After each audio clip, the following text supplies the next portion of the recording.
أعوذ بالله من الشيطان الرجيم. بسم الله الرحمن الرحيم. لا أقسم بهذا البلد وأنت حل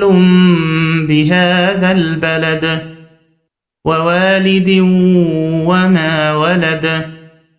لقد خلقنا الإنسان في كبد أيحسب أن لن يقدر عليه أحد يقول أهلكت مالا لبدا أيحسب أن لم يره أحد ألم نجعل له عينين ولسانا وشفتين وهديناه النجدين فلاقتحم العقبة وما أدراك ما العقبة فك رقبة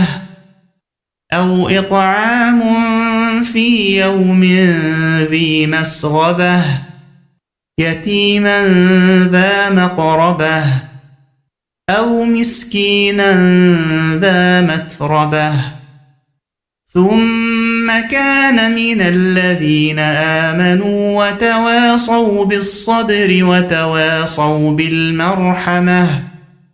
أولئك أصحاب الميمنة